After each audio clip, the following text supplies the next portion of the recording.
Wayne here. Gary, keeping on you. Hope you're well. Let me know who's watching live.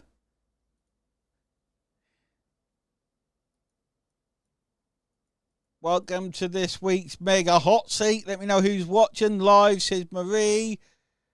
Leonard.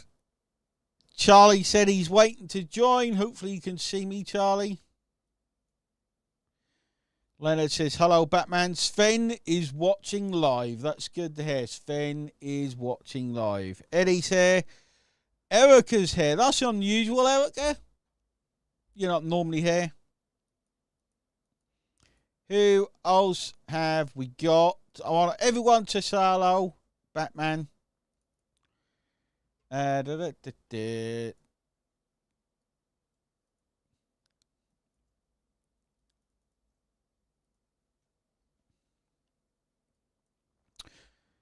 Catherine, who you are, Pauline, Nads, Amori, Warwin, Love Island Dave here. That's who that is. It's Dave.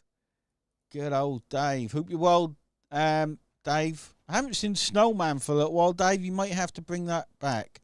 I think you have a second mic open somewhere. Now that is either your screen or my guest is doing... There we go. That's why. Okay, so today, guys, as you know, every single week we bring on a very special guest. Tonight's isn't very special, or today's isn't.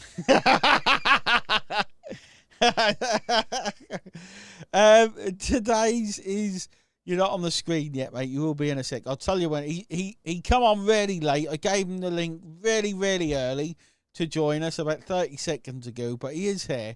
So today's special, or today's guest, semi-special we'll call it, a little bit special.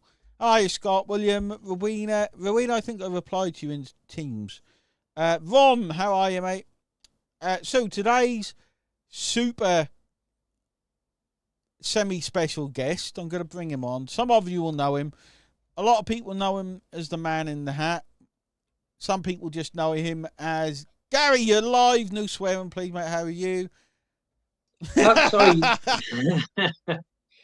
Hi, I'm fine. Hello, everybody. Not that I can really see everybody, but there you go. It doesn't matter. As long as you guys can see me, how do you do? Congratulations for having me here. You're more than welcome. My name's Gary the Hat. I am here to serve. Okay? That was the best entrance I think I've ever heard. And with that, guys, we're going to call it a day. Thanks, everyone, for jumping on. Thank you. That's too much, Gary, for one day. Okay. Anyway, Gary, have you jumped on one of these before with us? I can't remember. No, I haven't. There's been a few opportunities, but to be fair, around this time, school's out for summer. You know, the other times I was kind of on duty around this time for that reason. Oh, okay. We'll let kids and stuff like we'll that. let you off. So what you need to do, mate, we're going to delve in. I don't know. We're going to delve into some interesting stuff. Right. But can you give everyone a little intro into the Gary the Hat Man? Tell them what you've done. Tell them what you're going to do. Tell them everything about you. Hopefully for about 20 minutes, so I don't have to say anything. 20 minutes? You're joking? Only 2, as long as you take. You can talk for England. My CV is on a first-class stamp. Is it? You know? So that's how. Listen, I'm gonna put my phone out of the office. Okay, it'll be quicker. Where have you gone? What's going on? Grab my phone. Sorry, I was just putting my phone outside the office rather than start fumbling around. Oh, okay. To turn it off. Sorry, guys, this is live, you know, and this sort of thing happens. I only knew about this about 20 minutes ago, half an hour.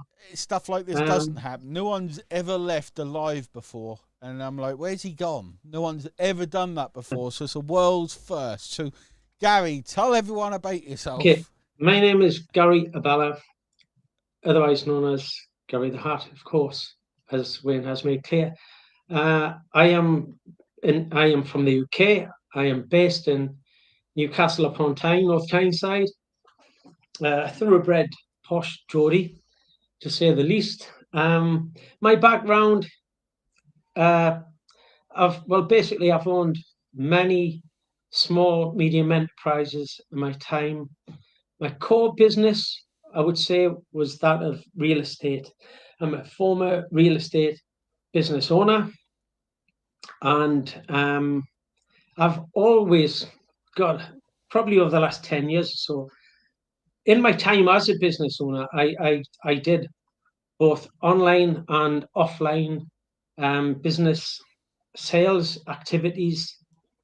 And what always appealed to me was the route of eventually setting myself up to be positioned smartly, whereby I delegate and work smart, not hard, if you like. And that always focused me on the online world.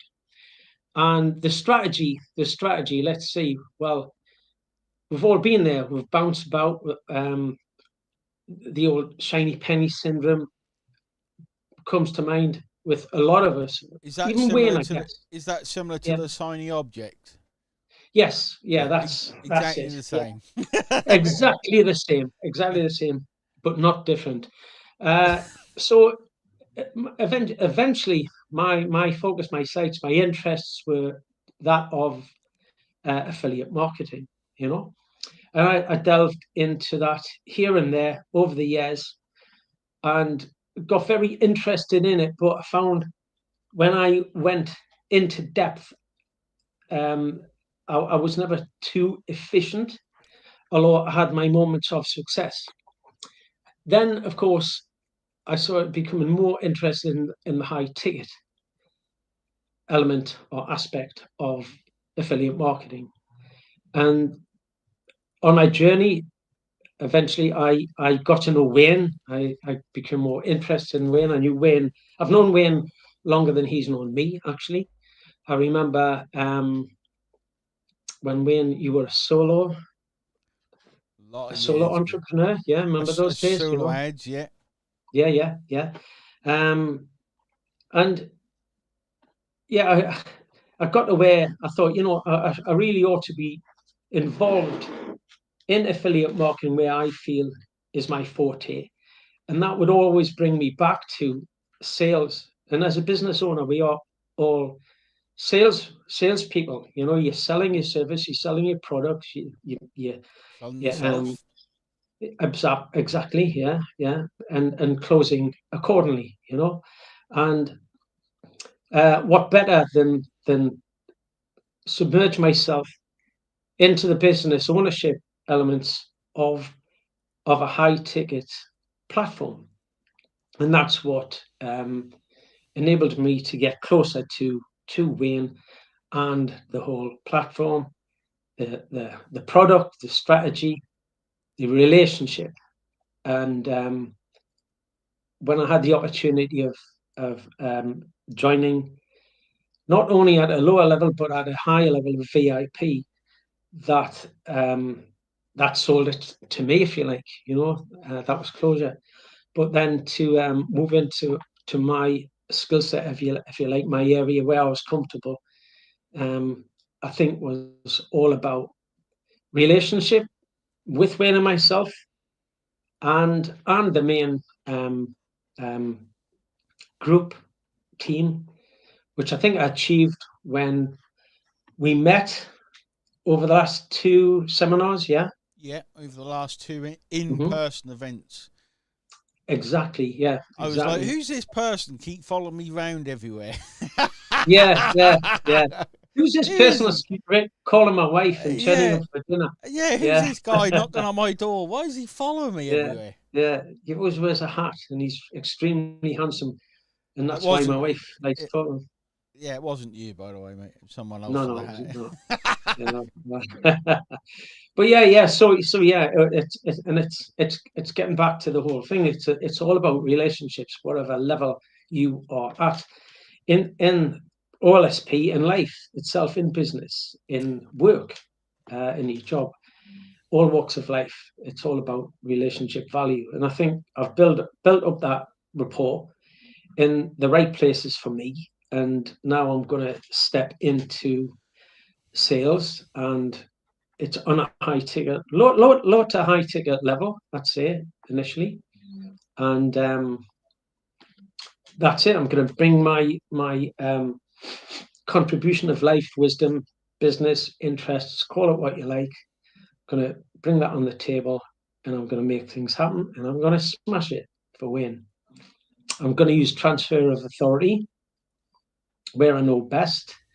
So even though I can answer a question, I'm going to say I can't. I'm going to refer it to Wayne, just like he does with Anik, when he can't. So he brings Anik into it, if you like. But no. With and then sometimes when you can't answer a question, guys, it can be a technical hitch whereby the sound goes off. Okay, but it's not really gone off. You're just going silent, if you like, and creating a technical hitch. So yeah, so go on, Wayne. Gary, you've said a few things there. I wrote notes as you said them, because it's really important. Two things you said there. So I've got a question, then we'll cover these two things. Why did you stop doing real estate? What were you doing? Were you buying to sell them? Were you renting out? What were you refurbing? Mainly, it was lettings. I was mainly involved in. Okay, what I always seem to have problems with resources. Okay, employing people. As I say, I wanted to work on my business rather than in it. Mm-hmm. I was very much a hands-on director, and it was very exhausting, very stressful. So I used to take the delegation of authority strategy on board wherever I could, and to rely on the right resources, never mind the right people and systems and so forth. It always comes back to yourself. I thought it would be a good idea to merge my business, so I franchised my business. Okay. And I was offered the world, the best of reassurance at every angle, at all levels, and it didn't work out. Basically, I don't know if you guys are familiar with franchising. It comes with large fees. So that was me making a big shift. So instead of using people, I was using a big facility, and it didn't work out. But I was all sold on the whole merch thing. It took me a good few years to get out of that deal. I was stuck in it for 5 years, but after 3, I got out of it without going into it. But I merged again after that twice, and again it didn't work out. It's a bit like a partnership. It's a bit like a marriage. You've got to make it work, People, I've run a number, so I've probably had across my time probably close to 100 employees now. I don't know the exact number across all the businesses that I've kind of run. Yeah. And it's interesting. What's it really interesting, mate, is like now I was an affiliate marketer. I am an affiliate marketer, guys. I'll always be an affiliate marketer, always be an internet marketer or an email marketer. But I'm kind of more like business owner now. But all those problems you had, mate, all of them I had. Yeah. And I'm fortunate enough now, like these guys, like if you're sitting there as an affiliate marketer, guys, learn it, stay there, okay? Because you guys have got it golden. Absolutely. In fact, if you've had staff before, guys, let me know in the comments if you've had a team before. Because the positive of a business, I think, is the people. The negatives of a business are the people. Okay, it's the positives and the negatives of a business. And there's more people that are not good fits. Not that they're bad people. You just don't always fit together, do you? Like you have different ideas, and there are some bad people out there. Yeah. So it's interesting you said that, because that's really interesting. But so let me know, guys, if you've employed staff before. Like, what did that feel like? Like in this game, it's really different. Like, I've got VAs, I've got a team, I've got some really high 45 consultants in my organisation. Even those paid people, those people that are professional, like, it's crazy work. Like, the interactions and how much politics there is and all this. Oh, it's just, I just don't like it. Yeah. This is why I'm in my own little cave, guys, and I am, my team's all over Yeah. the world. But one thing you said there, and I want everyone to realise this, I then spoke about this to someone. You said, "Oh, you're always selling." Explain that to people. You're always selling. Explain what you mean by that. Yeah, explain what you mean. You said something. Well, yeah, where a business is concerned, it comes with services, it comes with products. Clients want those products or those services, so you have to sell them accordingly. Your business is not afloat, it's not going to continue, it's not going to be profitable without that consistency. So it's back to consistency all of the time, consistency of sales, consistency of management, systemizing your business, keeping those systems, those procedures, those facilities in the right place, in the right direction. And it all comes back to sales. The core marketing, sales of everything is sales and marketing, of course. Yes, naturally. That was one golden one. Thank you, Wayne. I didn't I'm bring good it. at this stuff, mate. I'm good at this. Yeah, you are. Much as it's obvious, I want to ask the guys, asked everyone a question. How many people, okay, I got something different from what you're saying. How many people are actually afraid of selling? How many, and let me know with a 1 inside the chat if you're afraid of selling. Let me know with a 2 if you like selling. Let's see. There's about a 20-second lag, so I'll just say random stuff while we're waiting. But so many people are afraid of selling. I just had it. Like, people are afraid of saying the wrong thing. They're afraid it's coming across salesy. They're afraid of two people like selling. Paul doesn't like selling.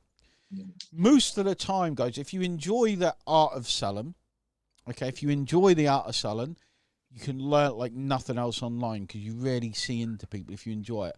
Most people in this game don't like the art of selling. Like, it is an art, guys. It's a skill. Okay, it's a real tough skill to learn. Marketing and selling are pretty tough. They're not tough. Things just need to click into place. But what I got from that is you need to realise, guys, that you are always selling, not just in business. And I said this earlier, like, if you go to the bar, okay, and like, we all like to be the authentic us. This is what we think, and I think, Gary, if we go to a bar at our event, like this, the real me, I feel, is the person in the man cave. This here now is the real me. I'm not selling. I'm just enjoying myself with my mate in the hat. But when we were at the event, like, you're all selling yourself to each other. You're all trying to find, that's not the real you at an event, the real person event. You're all trying to find where you fit in with each other and the social dynamics, and that confuses the crap out of me, like that stuff. We're all trying to sell to each other all of the time. If you're single and again, I've got no experience with this whatsoever, but if you're single and you're trying to find a partner, you are selling, okay? If you're in a new group of friends that you've never met before, you're trying to make, you're selling, okay? You need to realise that every time you meet someone new, you are selling, okay? Even if it's not a physical thing. This is what you soon realise, okay? And when you start to love the fact, because when people think of selling, they think of a sleazy car salesman. I don't know nothing about the car. In fact, that annoys me. I went to buy a car. I'm a car guy. I like cars, not like Lamborghinis, Ferraris. Don't like those, but proper cars. I like old cars. That's what vintage cars. We went to a vintage show this weekend. There's beautiful cars. But anyway, I'm a car person. I like the noise. I like the feel. I like driving it around a racetrack. That's what I enjoy. And someone tried to sell me a car. I was buying it. Like, it didn't matter what they didn't really need to sell it to me. But it's a fast car. Okay, it's a car that those that like cars know about. And she was telling me about the trunk space, and I'm like, "What? Why is she showing me the trunk?" Like, she didn't ask questions to what I wanted out of that thing. So I actually didn't buy the car from her. I went somewhere else and bought it because she couldn't sell the car correctly to me. She knew nothing about the car, nothing at all. So I didn't buy. Okay, that's not a salesperson, guys. A salesperson, so you can spot a good salesperson because they have bought the product themselves.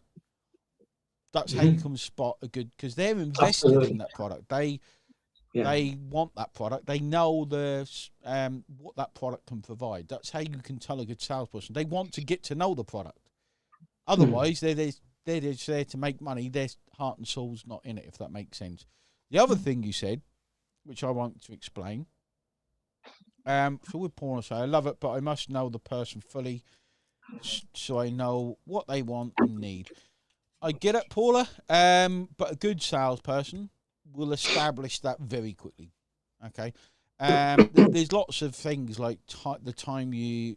It's not about you getting to know them. It's really about them getting to know you before the sale, and at the time of sale is about you listening to them, if that makes sense. But anyway, the other thing you said, it's about relationship. Now, what you did, what Gary thought, this probably isn't exactly what he thought, but I'll tell you the way he thought. He thought, I need to find an angle to speak to Wayne so I can get out of him what I want out of it. That's more or less what you thought. And he did. Yeah, and he did. Yeah. It's exactly the same. Facebook is a reflection of real life. So people always telling me, I don't know how to do Facebook. It's exactly what Gary did, but Gary done it to me in real life. That's pretty much it. And you find that's pretty much it. Yeah. You built a relationship with me. You probably had a plan of where you wanted to get to and what you wanted to do and what you wanted to learn. I'm guessing. Yeah. And I actually made something that's only ever been offered to Gary. That's what I've done. Thank you. And it's because of the hat. Yeah. And of course, I invested in VIP. Before. That was important. You did. Before. Yeah. You did. And that's something you can say about anybody who sells for you. Exactly. Paula said something interesting there. Sometimes they hold back the info. That's not because you don't know them enough. It's because they do not know you enough, Paula, because you haven't got the content out there to build trust with in the first place. Because they're not, part of the goal of why I do so many lives, I do many, let's put it like this. So Ron's put out, sales is 90% listening, 10% talking. Okay. Marketing is the other way around. Does that make sense? Marketing is the other way around, so the person gets to know, like, and trust you. Does that make that? I never thought of it like that, but that's kind of the way it is. So sales is 90% listening, but marketing's actually the other way around. Marketing is about getting new, it's about getting seen, about getting your message across, about getting you out there. So when they come to you, you can listen to their problems, and they're going to tell you all of their problems. Does that make sense? Because like Gary comes to me and tells me he will be telling me his problems, and we'll be sorting them out. Yeah. Okay, it's because he's listened to me enough that he knows I kind of know what I'm talking about. Does that make sense, guys? So Absolutely. That's a spin you need to put on it. I've never thought of it like that, but I'm going to use that one. Like, sales is 90% listening. It is. Like, in fact, my coach, where I learned sales from, he told me, ask this question, hit the mute button. I think I probably said it to you, Gary, at some point. Yes, you did. Yeah, I did. That's why I was joking on before about the mute. Yeah. Ask the question, hit the mute button, listen. Yeah. But to be able to do that, they've got to have enough know, like, and trust in you so that they can do that. Because if someone's first time live on here, and I said, tell me all your fears, tell me what it is you struggle, you're like, who the hell are you? Your defences are up. Okay? Of course. It's pretty cool. So I thought that was really good. Explain in your own words what you meant by that. It's about the relationship, Gary, because that was interesting. Well, relationship value, yeah. Well, as Wayne made clear there, it's no matter what walk of life, where you're at, what you're doing socially, be it at the bar, be it in a group of friends, be it in your workplace, your business.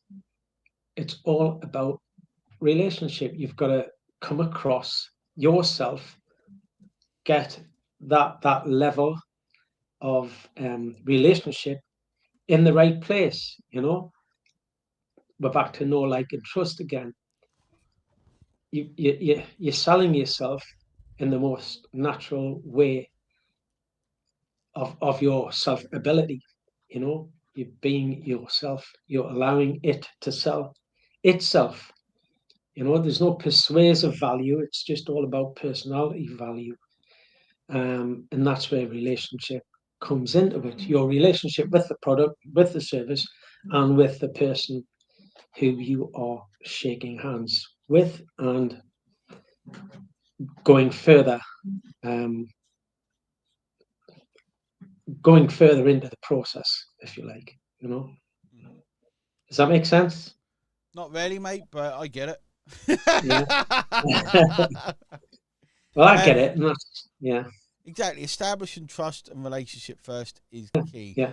The way you do that is by showing who you are, guys. Okay. Yeah, which is it comes down to angles and understanding marks and stuff as well. It's all pretty cool. It's like I was just then letting that sink into my head, that one, because that was like, wow, is marks and really 90% talking.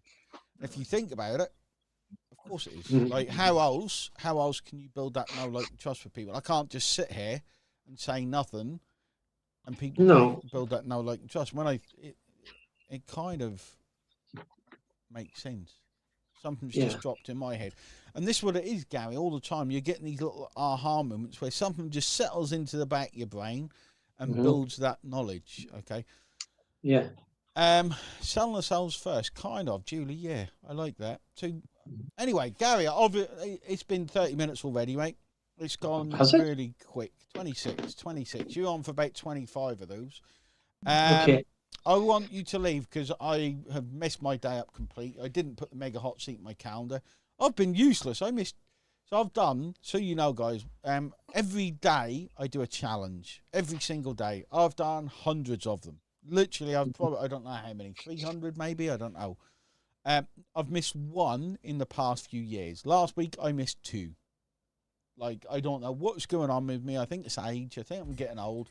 Or maybe I just think too much junk food. There we go. I was waiting for Eric to shout, where is the code, Wayne? Please, my dear. You are very handsome, muscly, and funny, is what Eric was going to say. And now she will say, yes, you are. Or something along those lines. But the code today is Gary. And if you're in the UK... With one R. Gary with one R. With one R. And if you're in the UK and you remember Only Fools and Horses, it's Gary. Can you remember that? Yeah, I do. Gary. I'm going to use that. Not many people will get that. No. Anyway, guys, I'm going to let you get on. Yeah, Wayne. Yeah. Yeah. Leave everyone with a bit of advice. Like, this is the one thing you can say right now to change everyone's lives. Like, they'll think back and remember this sentence that you're now going to say. Transfer of authority is the key, I would say, when you're selling the OLSP product, is one of the keys. If you look on the VIP Facebook group, I've very recently added some posts, like a little mini course, if you like, about 4 posts. Have a look through those posts and see what you think. And I think you will find that the transfer of authority thing, especially whilst you're starting out, is something that will help you incredibly. Okay. And that's it. There we go, guys. Yeah. Erica says Gary spelt with 2 R's. She says Gary with 1 R. There we go. That's exactly Gary with 1 R. Remember, guys, set your expectations with whoever you're trying to sell to, and go forth and multiply. Okay. Ma says, I'm listening here at the Underground. Can't miss it. That's weird to think someone's listening and watching us on the Underground. They're looking at it. She's looking at her laptop, and everyone's looking and thinking, who are those 2 famous people? And they'll be like, it's some short fat guy and Gary. And Gary, yeah. Some sort of Gary with a hat, fat guy. Yeah, Right, yeah. Gary, thanks very much, mate. I enjoyed that. That was very relaxing. I enjoyed it too. Yeah, yeah. Very, very spur the moment. This was, guys. It But was, sometimes yes. that's the best. That's the best way. It was like, You know, who's last on the list to get on, Gary? Let's get Gary scum on. of, scum of the barrel. Yeah, You yeah. know, no, you're the best of the. You will be the best of the best. I'm going to make sure. I know. I know. Anyway, Yeah. cheers, guys, for jumping on. Get out there, This is crush your Gary the Hat. goals. Gary the Hat Bye, and guys. Wayne the